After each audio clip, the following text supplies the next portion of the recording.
Bonjour, bienvenue sur ce tutoriel. Nous allons apprendre ensemble à créer, puis partager un dossier, afin de mettre en place le travail collaboratif. Nous allons commencer par créer un nouveau dossier. Pour cela, vous pouvez cliquer sur Créer un nouveau dossier dès l'entrée du logiciel, ou bien passer par le menu Fichier, Nouveau. Un assistant vous aidera à créer ce dossier. Cliquons sur Suivant.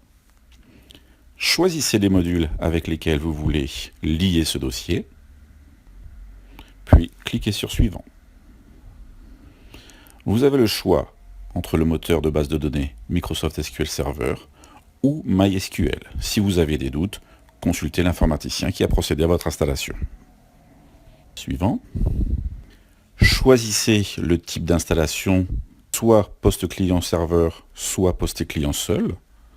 Dans le cas d'une installation réseau, il sera préférable de choisir poste client seul. Cliquez sur Suivant. Indiquez ici le nom du dossier de la classe entreprise que vous souhaitez créer.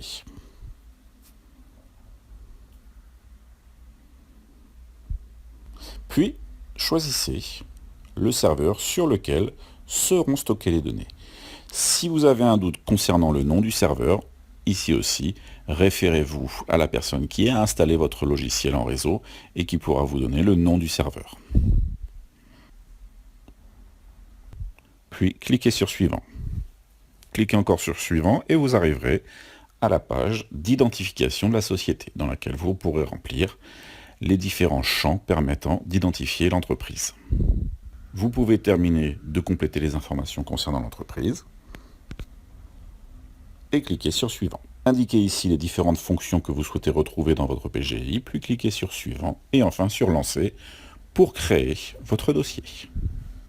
Vous pouvez fermer cette fenêtre. À la fin de la création du dossier, vous pouvez encore ici choisir de lier votre dossier à d'autres modules que vous n'auriez éventuellement pas choisis lors de la création initiale. Cliquez sur « Utiliser mon dossier créé » afin de pouvoir travailler sur votre dossier de travail.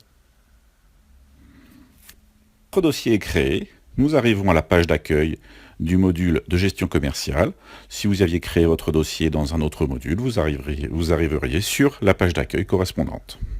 Nous allons maintenant créer les différents utilisateurs pour mettre en place le travail collaboratif. Donc dans Paramètres utilisateurs, vous allez cliquer sur Ajouter, puis indiquer le code et le nom de l'utilisateur.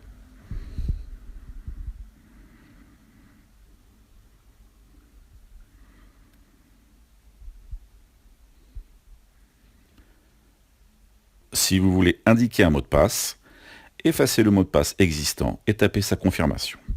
Ensuite, vous pouvez cocher ou décocher les différents droits de l'utilisateur. Enregistrer et fermer. L'utilisateur est créé.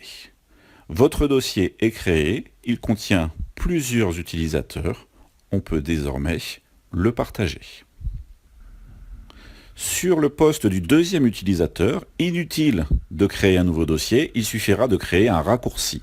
Dans Fichier, créer un raccourci, puis cliquez sur Suivant. Choisissez, comme pour la création, le moteur de base de données sur lequel vous travaillez. Suivant. Nous allons rester ici en poste client seul. Suivant. On va indiquer le nom du serveur. Encore une fois ici, vous devez connaître ce nom du serveur, même si le logiciel vous propose la liste des serveurs rencontrés sur votre réseau. Et ensuite, choisissez le dossier sur lequel le deuxième élève va se connecter. Suivant. Et lancez. Le raccourci est créé sur le deuxième poste. Le logiciel demande maintenant l'identification à l'entrée du dossier. Saisissez le code que nous avons créé précédemment, ainsi que le mot de passe, et cliquez sur OK. Fermez. Et le deuxième élève se trouve ici, sur l'écran d'accueil de son module de gestion commerciale. Si nous cliquons en bas à droite, nous pouvons voir que l'élève est connecté, et on peut éventuellement se connecter avec un autre utilisateur. Le tutoriel est terminé. Nous espérons avoir pu vous aider à mettre en place ce travail collaboratif. Merci, à bientôt.